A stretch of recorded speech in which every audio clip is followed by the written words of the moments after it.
जय गुरु जी संगत जी गुरु जी के डिवाइन कॉल सत्संग प्लेटफॉर्म में आप सभी गुरु परिवार का हार्दिक स्वागत है। शुक्राना गुरु जी महाराज का कि उन्होंने मुझे ये सेवा दी कि मैं आप सभी गुरु परिवार के समीप आके गुरु जी के कल्याण महिमा अनुभव का वर्णन कर पा रही हूँ। अनंतम शुक्राना मेरे गुरुजी महाराज का। संगत जी, आज का जो सत्संग मैं आपके साथ शेयर कर रही हूँ कुसुम आंटी का सत्संग है। ये बहुत प्यारा और ब्लेसिंगफुल सत्संग है। तो मेरी विनती है आप सभी गुरु परिवार से कि आप सत्संग को अंत तक सुने, ध्यान से सुने, पूरा सुने। साथ संगत जी, सत्संग का मतलब होता है सत्य का संग, और सत्संग की प्राप्ति जभी होती है जब गुरु कृपा होती है। तो हम सभी बड़े भाग्यशाली हैं कि हम पे गुरु कृपा हुई और हमें सत्संग सुनने का और शेयर करने का सौभाग्य प्राप्त हुआ। तो प्लीज़ साथ संगत जी, बिना स्किप किए आप सत्संग को बड़ी श्रद्धा भाव से अंत तक सुनिएगा और गुरु जी का शुक्राना कीजिएगा कि घर बैठे मालिक आपको इतना प्यारा ब्लेसिंगफुल सत्संग सुनवा रहे हैं। साथ संगत जी, यकीन मानिए, सत्संग के माध्यम से हमारे अनेकों दुख दर्द परेशानी दूर होती है। सत्संग के माध्यम से ही हमें हमारे अनेकों सवालों के जवाब मिलते हैं। इसीलिए साथ संगत जी, सत्संग को बड़ी श्रद्धा भाव से अंत तक सुनना है, पूरा सुनना है और गुरु जी का शुक्राना करना है। गुरु जी महाराज कहते हैं, सत्संग सुनने वाले का भी कल्याण, सत्संग करने वाले का भी कल्याण, इससे दोनों का ही कल्याण होता है। साथ संगत जी, इसीलिए मैं आप सभी से रिक्वेस्ट कर रही हूँ कि बिना स्किप किए सत्संग को सुनिएगा। इसके अलावा अगर आप भी अपने सत्संग अनुभव शेयर करना चाहते हैं तो हिंदी में साफ राइटिंग में आप अपना सत्संग लिखकर हमारी जीमेल आईडी पर सेंड कर सकते हैं, ताकि आपके द्वारा सुनाए गए सत्संग से जो भी गुरुजी महाराज की नई जुड़ने वाली संगत होगी उन्हें गुरु जी के कल्याण महिमा अनुभव के बारे में ज़्यादा से ज़्यादा पता चलेगा। सत्संग आपको पसंद आए तो आप इसको लाइक कीजिएगा, चैनल को सब्सक्राइब कीजिएगा, वीडियो को ज़्यादा से ज़्यादा संगत में शेयर कीजिएगा और बेल आइकन दबाना बिल्कुल भी नहीं भूलिएगा, क्योंकि जब भी कोई लेटेस्ट सत्संग आएगा उसका नोटिफिकेशन आपके पास आएगा। तो चलिए संगत जी, चलते हैं गुरु जी महाराज के सत्संग की ओर। सत्संग शुरू करने से पहले करते हैं गुरु जी का मंत्र जाप। ओम नमः शिवाय, शिव जी सदा सहाय। ओम नमः शिवाय, गुरु जी सदा सहाय। जय गुरु जी संगत जी। संगत जी, सबसे पहले गुरु जी महाराज के चरणों में कोटि कोटि नमन। सारी संगत जी को जय गुरु जी। सत्संग शेयर करते हुए मेरे से कोई भी भूल चूक हो जाए तो प्लीज़ आप मुझे क्षमा कीजिएगा। संगत जी, मेरी जर्नी गुरुजी के साथ अभी 2025 में ही 4 महीने पहले शुरू हुई है और ये मेरा पहला ही शुक्राना सत्संग है। इससे पहले मैंने कोई शुक्राना सत्संग नहीं शेयर किया है, बल्कि गुरुजी के सत्संग ज़रूर सुने हैं। सिर्फ मैं उनके सत्संग सुनती थी। मैंने गुरुजी को देखा नहीं था, जाना नहीं था और ना ही सुना था। संगत जी, पिछले 1.5 साल से मैं बहुत परेशान चल रही थी और परेशानी बहुत बड़ी थी मेरी लाइफ में, क्योंकि संगत जी, मेरे हस्बैंड जो थे वो संगत जी नशे के आदी हो गए थे। ड्रिंक करके आना और फ्रेंड्स के साथ घूमना फिरना, टूर पे चले जाना, उसके बारे में पता नहीं लगने देना, और भी बहुत कुछ चीज़ें मेरी लाइफ में उल्ट फुल्ट चल रही थी, जिसके कारण मैं बहुत परेशान थी। और इसके अलावा संगत जी, कर्जा भी बहुत ज़्यादा मेरे हस्बैंड ने अपने सर पे कर लिया था, क्योंकि संगत जी पार्टीज़ में जाना और मॉलों में फ्रेंड्स के साथ घूमना, घर पे ट्रीट करना। तो संगत जी देखिए, इस महंगाई में पैसा तो लगता ही लगता है। और संगत जी, मेरे हस्बैंड जो पार्टियां अपने फ्रेंड को देते थे ना, वो कम से कम संगत जी 3,000 से स्टार्ट होके फिर उसकी रेंज कितनी भी चली जाती थी। कभी कॉकटेल पार्टी दे रहे हैं, कभी बाहर किसी 5 स्टार होटल में ले जाके पार्टीज दे रहे हैं। मतलब ये समझ लो हर तीसरे दिन तो पार्टी का प्रोग्राम होता था। वो मुझे भी कहते थे, बट मैं नहीं जाना चाहती थी, क्योंकि मुझे पता है ये ड्रिंक करेंगे, पार्टीज़ में खाएंगे पिएंगे और पैसा ख़राब करेंगे। इनके फ्रेंड की सारी वाइफ़ आती थी, लेकिन मैं कहीं नहीं जाती थी। तो इस बात से भी ये बहुत चिढ़े और गुस्सा रहते थे, और मैंने समझाती थी कि अभी पैसों की कदर करो, नहीं तो बाद में बहुत पछताओगे। इस चीज़ को लेके हम दोनों के बीच थोड़ा-सा कहा-सुनी होती थी। तो मैं बहुत परेशान हुआ करती थी। तो मेरी सिस्टर इन लॉ ने मुझे गुरुजी के बारे में बताया।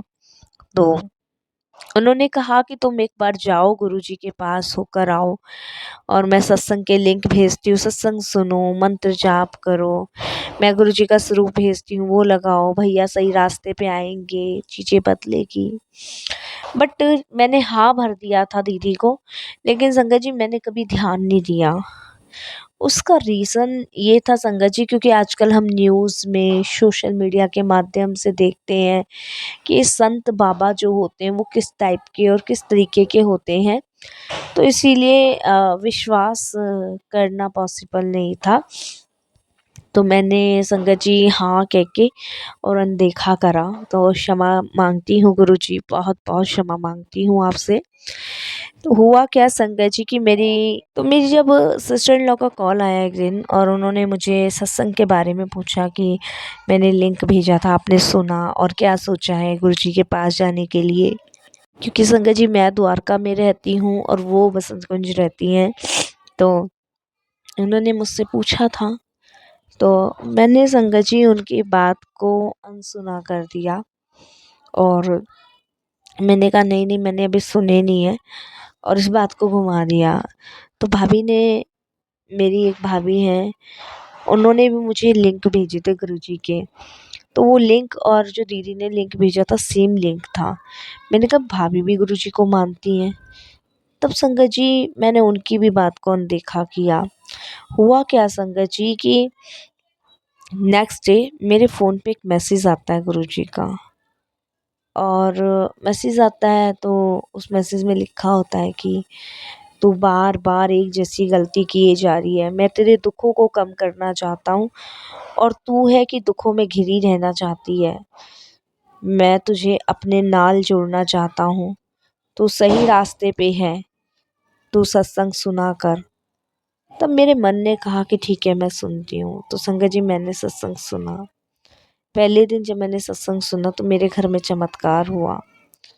मेरे हस्बैंड पहली बार अपने ऑफिस से जल्दी घर आए। वैसे तो 7 बजे उनकी छुट्टी हो जाती है, लेकिन उस दिन वो 5:30 बजे घर आ गए, और उस दिन उन्होंने किसी पार्टी की बात नहीं करी, ना किसी फ्रेंड को फ़ोन किया। उनके फ्रेंड के फ़ोन आए भी तो उन्होंने पिक नहीं किया, और मुझे भी यही कहा कि कोई भी घर में आए तो मना कर देना कि मैं नहीं हूँ, और मेरा फ़ोन भी साइलेंट रहने दो, और मुझे मेरे रूम में अकेले रहना है।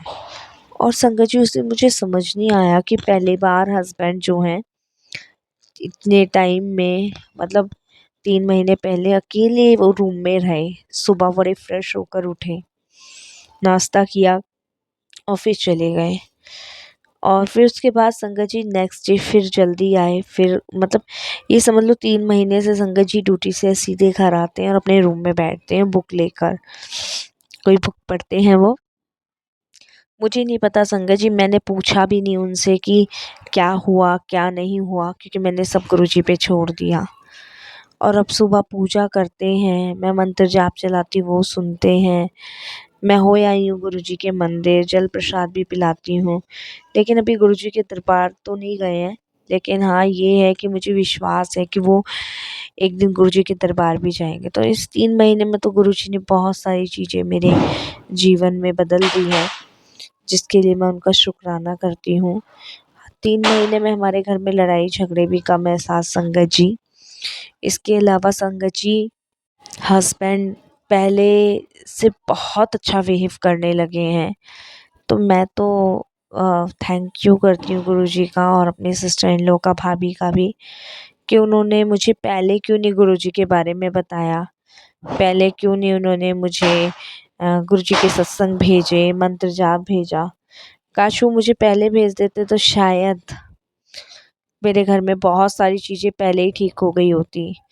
तो संगत जी सच में गुरुजी कहते हैं कि डर मत, मैं तुझे अपने नाल जोड़ रहा हूँ, तो तेरा कल्याण करने के वास्ते ही जोड़ रहा हूँ। तो मैं खुश हूँ बहुत खुश हूँ। मेरी लाइफ में चीज़ें चेंजेस हुई हैं, बहुत खुश हूँ। तो यहीं मैं अपने सत्संग को भी विराम दूँगी संगत जी।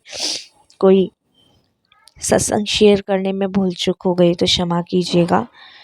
बहुत जल्द मैं और भी सत्संग शेयर करूँगी जैसे गुरुजी की आज्ञा होगी। और संगत जी, मुझे गुरुजी का ना मतलब एक स्वरूप चाहिए। छोटा है मेरे पास, मैं बड़ा स्वरूप चाहती हूँ, तो उसके लिए आप सब भी मेरी अरदास कीजिएगा कि मुझे बड़ा स्वरूप मिले। और जल्द मैं अपने पति को भी लेके जाऊँगी गुरुजी के पास, फिर मैं और बड़ा सत्संग शेयर करूँगी। यहीं विराम देती हूँ वाणी को। ओम नमः शिवाय, शिव जी सदा सहाय। ओम नमः शिवाय, गुरुजी सदा सहाय। ओम नमः शिवाय, शिव जी सदा सहाय। ओम नमः शिवाय, गुरुजी सदा सहाय।